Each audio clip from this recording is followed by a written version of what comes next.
भद्रक प्रसिद्ध कालीपूजा अवधि को नहीं पूजा कमिटी कर्मकर्ता मध्य देखा असंतोष। प्रत्येक वर्ष माँ काली 9 दिन धरी मंडप में पूजा पाउला बेले चलित वर्ष प्रशासन पक्षर शांति कमिटी बैठक में 9 दिन पर माँ पूजा अवधि अनुमति मिलवा पर पुणी 7 दिन कहीं करागला पूजा कमिटी मान मध्य प्रश्नवाची सृष्टि होती। एने पूजा कमिटी पक्षर एक सांबादिक सम्मेलन चरमपार अनुष्ठित होता। पर समस्त पूजा कमिटीर कर्मकर्ता जिलापाल को भेटी एक दाबीपत्र प्रदान करते। सेमानकर प्रमुख दाबी थिला कालीपूजा 9 दिन धरी पालन करा जाऊ। तेज देखा बाकी रहा प्रशासन पक्षर पूजा अवधि कौन रोचे 7 दिन ना 9 दिन। विश्व हिंदू परिषद प्रांत प्रचार प्रमुख रूप से कार्य करुच्ची। आज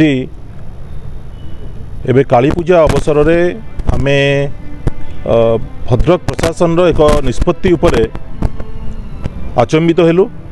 विषय होची भद्रकर कालीपूजा ओडिशा प्रसिद्ध। भद्रकर इष्टदेवी माँ कालींकर यही उत्सव विगत दस दिन धरी व्यापी पालन करा जाए। एथर प्रशासन बोधवे कहार चापरे किंबा कौन राजनीतिक षड्यंत्र बोधवे ता पछरे अच्छी जो थे कि से माने 10 दिन को 7 दिन भितर सीमित रखापी योजना करिसेंती।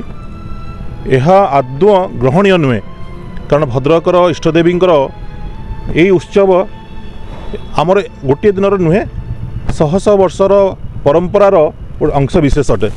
तेणु या बंद करने जो प्रकार योजना बर्तमान आरंभ होती आम विश्व हिंदू परिषद तरफ बजरंग दल तरफ धर्मरक्षा समिति तरफ और अन्यान्य हिंदू संगठन तरफ या दृढ़ विरोध करुचु। प्रशासन को आपण मान माध्यम जनईदेवाई चाहूँ जदि प्रशासन या निश्चित पदक्षेप ग्रहण न करे पुनर्बार 10 दिन धरी कार्यक्रम को जदि अनुमति न दिए ताले आम समस्त संगठन मिलित भाव में आगामी 2-3 दिन भितर आंदोलन करने बाध्य होबु। रिपोर्ट फ्राय खबर।